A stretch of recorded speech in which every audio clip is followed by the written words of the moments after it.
नाज़रीन, drama serial घड़ा की नेक्स्ट आने वाली एपिसोड में आप देखेंगे कि नवाब कहेगी अम्मा से कि अम्मा हम तो वैसे ही बदनाम हैं, बुरे। देखा नहीं आपने रानिया कितनी चालाक निकली, छुप छुप कर अपने बाप को यहाँ की तमाम खबरें देती रही कि कैसे दानिश पर मारपीट कर रहा है। वो उसने ये तो बताया नहीं कि कैसे वो हमजा के लिए दिन रात आंसू बहाती थी, इसीलिए बस मेरा दानिश गुस्से में आ जाता था। अब देख लिया ना क्या गुल खिलाए हैं इसके बाप ने, यहाँ पर पुलिस लेकर आ गया। मेरे जैसे तो मेरे बेटे की कोई इज्जत ही नहीं है। जिस पर कहेगी अम्मा बस खामोश हो जाना, मैं तो कहती हूँ तू नाइला को फ़ोन कर और उससे मदद ले।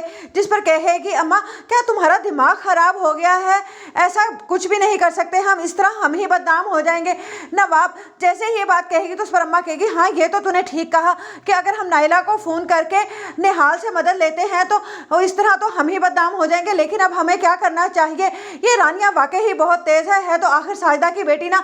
ये दोनों माँ बेटियाँ बहुत ही छुपे रिश्तों में निकली, अंदर ही अंदर ना जाने कैसी खिचड़ी पकाती रही। जिस पर नवाब कहेगी हम सीधे लोग बस फंस कर रह गए इस लड़की के हाथों। एक तो हमने इस बदनाम लड़की को अपनी बहू बनाया और दूसरी तरफ इसने मेरे ही बेटे को डस डाला। जिस पर कहेगी अम्मा अच्छा तू खामोश हो जा, कुछ करती हूँ मैं।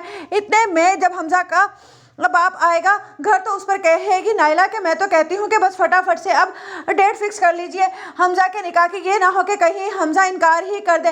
जिस पर कहेगा निहाल कि नहीं ऐसा कुछ नहीं होने वाला, मैंने भी हमजा को समझाने की कोशिश की है। उधर नवाब बहुत ही ज़्यादा परेशान हो रही होगी कि मेरे दानिश को तो उसका बाप हरगिज़ भी छुड़वाने नहीं जाएगा क्योंकि वो तो मेरे दानिश के पहले ही बहुत खिलाफ है। उधर कहेगा साजिदा से रानिया का बाप कि तुम्हारी बेटी की मुझे समझ नहीं आ रही कि वो मेरी एक छोटी सी गलती को लेकर क्यों बैठ गई है। जिस पर कहेगी साजिदा हमने उसकी ज़िंदगी तबाह कर डाली है, ये हमारी छोटी सी गलती नहीं है, उसकी ज़िंदगी का सवाल था, हमें उसकी बात को मानना चाहिए था लेकिन आपने तो उसकी एक नहीं सुनी।